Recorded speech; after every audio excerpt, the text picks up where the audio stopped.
On va se tutoyer sur Twitch et sur RCF en Lorraine. Michael Massiantonio. Vous êtes bien sur RCF en Lorraine et sur Twitch au www.twitch.tv/RCF en Lorraine. Toujours en direct avec Fanny Curé, Apolline Benoît-Gonin et Yann Meyer, prof d'anglais dans le privé, au collège et au lycée, et plus que jamais prêt à répondre à une première question signée Apolline. Alors d'abord, quel est ton parcours? Alors, parcours assez simple, hein, j'ai donc fait des études en anglais, donc en LLCE, littérature, langue et civilisation étrangère à l'université de Lorraine. Et donc, quand tu fais tes 3 années de licence, tu dois faire un choix drastique entre le master MEF, qui est donc plus dédié au monde du professorat, et un master recherche. Et à l'époque, moi, j'avais un peu plus peur de faire un master MEF. J'avais peur de m'enfermer dans le métier du professeur. J'étais pas sûr de moi. Donc, j'ai fait 2 ans de master recherche. Donc, j'ai fait une recherche sur l'Irlande. Et après, j'ai passé mon concours. Donc, un concours donc, pour le privé, le CAFEP. J'avais pas fait exprès. Je m'étais inscrit au CAPES et sans faire exprès, je me suis inscrit au CAFEP. Et donc, le jour même, j'ai appris que j'étais au concours du privé. Donc, bonne nouvelle, je l'ai eu. Mais c'est vrai que ça avait été une surprise le jour même. J'ai failli tomber dans les pommes. Mais voilà, je l'ai fait. Et puis, ça s'est bien passé. On est là. Et au fond, qu'est-ce qui t'a poussé à devenir professeur d'anglais? Alors, c'est mes profs que j'avais au lycée, au collège. Ils ont toujours été cool. Je trouve les profs d'anglais ont une assez bonne vibe. Ils ont un côté assez sympa, assez jeune.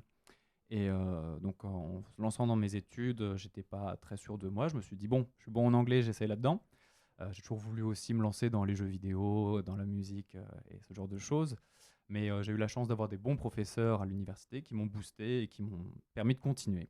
Donc voilà, c'est cette passion de partager avec mes élèves, de leur donner envie de parler en anglais, de visiter des pays anglophones.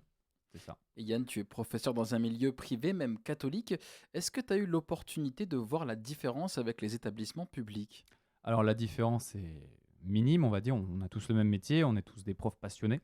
Voilà, dans le privé, il y a une différence. Dans le public, en fait, on est chargé par l'État. En fait, on peut être muté par l'État. On a un nombre de points. Dans le privé, en fait, on se dirige vers les établissements et on passe un entretien. C'est comme un entretien d'embauche. Tu choisis là où tu veux aller dans ta région. Tu passes un entretien et si l'entretien se passe bien, eh bien, tu peux être embauché. Dans le public, c'est pas forcément la même chose. C'est eux qui te bougent d'un endroit à un autre et tu as un système de crédit. Donc, si tu es marié, si tu as de l'expérience, ce genre de choses. Mais alors, quelles sont les spécificités liées à l'enseignement dans un établissement de confession comme le tien, Yann ? Alors, contrairement à ce qu'on peut penser, on n'est pas en train de faire la prière tous les matins à 8 heures, hein, vous inquiétez pas. On est très ouvert d'esprit, on a des élèves de toute confession. Et justement, en fait, du côté catholique, on prend plutôt les valeurs, donc l'acceptation, l'amour entre nous, enfin voilà, ce genre de choses, la patience et toutes des bonnes valeurs, en fait, qu'on essaie d'inculquer aux élèves. Donc voilà, la religion a plutôt un rôle secondaire, même si on a évidemment des professions et autres qui viennent intervenir pour les élèves qui le souhaitent, mais on n'a jamais forcé un élève à aller prier ou autre. Voilà. Apolline ? Et justement, donc, tu parlais d'un concours qui est différent, mais est-ce que pour être professeur dans un établissement privé et ou catholique, est-ce qu'il y a des qualifications requises qui ne sont pas demandées dans le public? Alors, en termes d'études, non, absolument pas. Comme je vous l'ai dit, il y a juste un concours qui est différent, à savoir le concours privé, le CAFEP, et le concours public, le CAPES. Je suis déconcerté par Mika qui sourit là. Il y a mes élèves dans le chat, je vous fais un petit coucou Oui, je à vois tout des le monde. messages de tes élèves, notamment Martin, qui Ouais, te merci demande Martin. une dédicace. Une dédicace de Martin, ok. Mettez des cœurs dans le chat pour Mika, s'il vous plaît. Donc oui, voilà, mais laissez-moi me concentrer un petit peu, là. Ils sont embêtants, ces élèves. Donc oui, non, voilà. Mis à part le concours, il n'y a pas grand-chose qui est différent. On passe un entretien avec des directeurs d'établissements privés catholiques qui nous posent des questions un peu en rapport avec la religion. Donc comment est-ce qu'on voit la religion, sa place, ce genre de choses. Mais en soi, voilà, il n'y a pas énormément de différence. Un professeur du public peut très bien venir dans un établissement privé. Il n'y a pas de souci. D'accord. Et donc, tu dis vouloir réinventer le rôle de professeur, mais comment est-ce que tu vois le rôle de professeur maintenant et qu'est-ce que tu voudrais changer? Alors, le réinventer, ça fait un petit peu, voilà, voilà, narcissique, le mec qui s'y croit. Mais voilà, le réinventer dans le sens, dans le relationnel avec les élèves, je trouve que c'est très important, le relationnel que l'on tisse avec nos élèves. Quand on fait cours à nos élèves et qu'ils ont le sourire, nous aussi on a le sourire quand on leur parle, qu'ils nous racontent un petit peu leur vie et qu'on trouve ça passionnant, parfois, rarement, mais ça arrive. Mais voilà, je trouve que ce relationnel est très important et on a tous un petit peu l'image d'un prof à notre âge qui n'était pas vraiment hyper avenant, qui tirait un peu la tronche, qui n'avait pas forcément envie d'être là, et on le retient malheureusement parce qu'il était mauvais. Et on a tous un professeur qui nous a marqué parce que il était passionné par sa matière, ou tout simplement parce qu'il dégageait une joie de vivre, une aura bénéfique. Et donc c'est ça que je veux faire en fait, c'est essayer d'instaurer ça pour tous les profs, que voilà, on donne envie aux élèves d'être là. Eh bien, en ce qui concerne le niveau des Français en anglais, nous allons sortir les chiffres. La France se retrouve 34e pays mondial en la matière en 2022.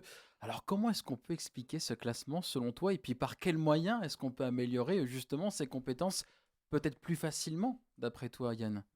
Alors ça, en fait, on a la génération précédente qui avait une méthode d'apprentissage différente de la nôtre, qui était plus basée sur l'écrit. Donc en fait, ces Français-là sont très bons à l'écrit en anglais. Et au fil des années, on a changé. Maintenant, on se focalise plus sur l'oral. Donc je pense que grâce à nous, les professeurs d'anglais qui sont au front toute la journée, on aura une nouvelle génération de Français qui parlent beaucoup mieux. Un autre problème qu'on a, et j'ai vécu ça à l'université, c'est qu'on a honte de notre accent. On nous a toujours dit que l'accent français, c'était quelque chose de mauvais, qu'il fallait le cacher, qu'il fallait absolument avoir honte de ça. Et en fait, quand tu te rends dans un pays anglophone, ils s'en fichent un petit peu de ton accent. Ça a même un côté même sexy. Ils aiment bien le côté français, ça fait romantique. Et donc, c'est ça qu'il faut encourager pour les futures générations, c'est les faire parler en anglais, peu importe l'accent qu'ils ont. Le plus important, c'est de communiquer. On arrivera toujours à se faire comprendre si la personne en face a bien envie. Et la plupart du temps, elle l'a envie. Et tu reçois beaucoup de messages d'élèves sur le chat. Grâce à lui, j'ai eu l'envie de travailler mon anglais. Oui, je confirme, Yann donne vraiment envie de travailler en anglais. Ah. Ils veulent gratter quelques points peut-être Voilà, pour sur la leurs prochaine prochains interro, ça ne examens. marchera pas. Vous aurez une interro surprise demain, malheureusement. Bien Ah, essayé. Elle est plus surprise, Apolline, du coup. je te propose de passer à la question d'actualité. Oui, donc être professeur aujourd'hui, finalement, n'est-ce pas un petit peu dangereux? Je pense notamment donc aux actualités avec Arras. Alors, Arras, ça a choqué un peu tout le monde. Tous les Mm. professeurs sont des humains avant tout. Des fois, on a peut-être tendance à l'oublier, mais maintenant, on se rend compte que les profs sont, je vais pas dire des cibles, ça serait très négatif de dire ça, mais on se rend compte à quel point les profs représentent le pays. On est représentatif de la culture, c'est nous qui inculquons les valeurs de la France. Et donc, par conséquent, on est maintenant un petit peu en danger. Mais je passe un message à tous les professeurs, il ne faut pas avoir peur. Justement, un professeur, c'est un, un modèle pour nos élèves. Et justement, si tu arrives en classe, que tu as la boule au ventre, que tu as peur, que tu regardes partout, que tu es stressé tout le temps, on ne se rend pas compte à quel point les élèves sont des éponges et ils aspirent tes émotions et ils développent ça à fois 1000. Donc si tu arrives et que tu es sûr de toi, que tu es rassurant, que tu as le sourire, la banane et que tu es énergétique, déjà les élèves passeront à autre chose et ils se diront le monde n'est pas si terrible que ça. Donc voilà, par rapport à ça, oui, il faut absolument se battre, être courageux et ne pas avoir peur de ça. Mais voilà, évidemment, on a des nouvelles mesures de restriction, par exemple dans notre établissement, Forcément. des mesures de sécurité qui ont été mises en place. Et c'est triste parce que tu te dis que voilà, maintenant, juste rencontrer un parent, ça devient compliqué. Tu vas faire une démarche administrative en disant tel parent va arriver à telle heure, carte d'identité, pour être sûr que rien de mauvais va se passer. Une kermesse maintenant, c'est compliqué parce que tu as des gens qui Oui, c'est viennent de vrai. n'importe où.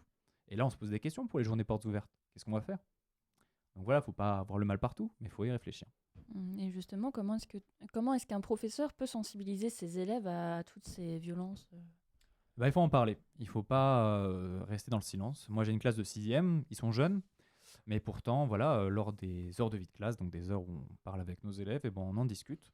Donc d'un côté, je trouve ça un peu triste de parler de ça avec mes élèves, savoir qu'ils connaissent déjà qui est Samuel Paty, ce qui s'est passé à Charlie Hebdo, parce que quand tu as 12 ans, moi à l'époque, je me concentrais plus sur mes jeux de PS2 et les mangas que je vais lire à la maison. Et je me dis que peut-être qu'il y a des enfants de 12 ans qui ont peur d'aller à l'école. Et donc je pense que le meilleur moyen de lutter contre ça, c'est d'en parler avec eux pour qu'ils puissent exprimer leurs opinions, qu'ils débattent, parce qu'on débat pas assez en ce moment. Que ça soit chez les adultes comme chez les enfants, on a peur de débattre, on a peur d'être vu comme le méchant garçon ou la méchante fille. Donc voilà, il faut débattre, il faut discuter, il faut confronter les opinions.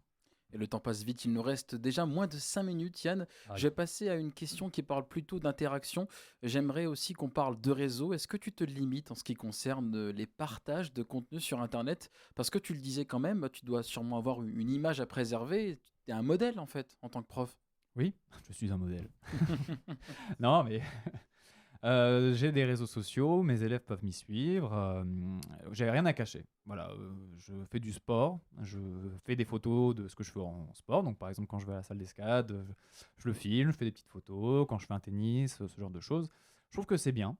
Alors ça dépend ce que tu partages, évidemment. Hein. Si tu es tous les soirs en train de boire une bière en terrasse, tu vas peut-être pas le partager. On va essayer de pas trop inciter les jeunes à boire de l'alcool maintenant. Mais je pense que ça peut avoir un réel impact positif. Tu te dis que voilà, ton prof est humain. Il va à la salle de sport, il va faire du sport, il rencontre des amis, il va écouter de la musique en concert, il joue à des jeux.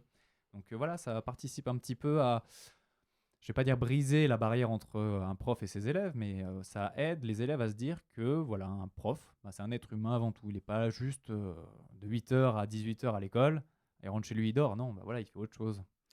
Au final, c'est quoi l'aspect qui te plaît le plus dans ton métier, Yann?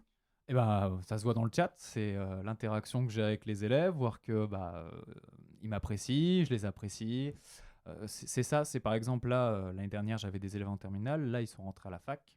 Et ils m'envoient tous des messages en me disant bah maintenant je fais ça, une fac de médecine, je fais une fac d'anglais, je fais ça, vos cours me manquent, limite, ou vous me manquez tout simplement. Et je trouve ça beau, enfin, t'es là aux journées portes ouvertes et puis t'as un élève qui vient te voir et dit ouais, grâce à vous, j'ai passé une super année, j'ai bien aimé l'anglais, ou maintenant je m'y intéresse, je suis parti à tel endroit parce que vous en avez parlé. Et c'est incroyable, tu te dis bah j'ai posé une pierre à l'édifice. Voilà, n'oubliez pas. Et Yann, tu es aussi passionné par l'Irlande, par la culture populaire. Est-ce que c'est des choses qu'on retrouve dans tes cours avec tes élèves? Alors oui, je les saoule avec ça, je dois l'avouer. J'aime bien en parler. Je les avais forcés à mettre un drapeau de l'Irlande dans leur classe en 4e pour certains. Mais oui, c'est bien parce que justement l'Écosse, l'Irlande, le Pays de Galles et tout ça, c'est des pays dont on parle peu dans les cours. Par exemple, l'accent. Il faut que tu aies un accent anglais, il faut que tu aies Oui. un accent américain. Un accent irlandais, c'est bizarre ça, ou un accent écossais, terrible. Mais l'accent est différent partout. En Voilà, plus, hein. il faut juste leur apprendre que c'est un pays anglophone, c'est un pays anglophone. Si t'aimes bien la culture d'un pays, profite. Apprends même l'accent, regarde des séries, Peaky Blinders. Les différents Vampire types Highlander, d'accents, oui, dans voilà. Peaky Blinders, il y a des accents différents aussi. Hein. Profitez-en, on s'en fiche. Et l'accent que vous voulez, du moment que vous parlez en anglais, que vous voyagez, voilà, faites-vous un passeport, comme on disait, pour aller en Écosse. Voyagez partout, profitez-en, c'est cool. Il nous reste 2 petites minutes. Est-ce que tu as l'intention de poursuivre d'autres études, peut-être autour du monde anglophone à venir? Alors oui, j'aimerais bien me lancer dans une thèse dans le futur. Donc j'ai fait qu'avec le cours à la fac. C'était lors de ma 2e année à Jean 23, j'étais parti faire des cours à la fac. Et c'était vachement sympa, c'est une interaction totalement différente. Hein. On est face à des étudiants. Des fois, tu avais des étudiants plus vieux que moi. Donc tu te dis, c'est quand même assez fou qu'il y ait un mec oui, c'est qui sûr. ait 30 ans, qui t'écoute et qui ait du respect pour toi. Voilà, faut pas qu'ils perdent leur temps, ces gens-là. Et c'était vraiment bien et ça m'a motivé. Et du coup, là, j'ai retravaillé un petit peu sur mon mémoire. J'ai publié, entre guillemets, mon mémoire pour les gens qui en ont besoin, qui font des études dessus. Et donc là, voilà, peut-être l'année prochaine ou dans quelques années, je vais reprendre ma thèse, peut-être passer la grecque ou autre. Terminons sur une petite note de sport. Il nous reste vraiment 45 secondes. Je sais que tu es également sportif, Yann. Est-ce que le sport, selon toi, peut être un vecteur d'interaction avec les élèves? Ah oui, par Je exemple. pense que tu leur en parles. Excuse-moi, je te coupe la parole. Oui, on en parle. Parfois, ils me disent ouais, vous avez fait de l'escalade, est-ce que c'était bien? Est-ce que vous avez des conseils ou autre?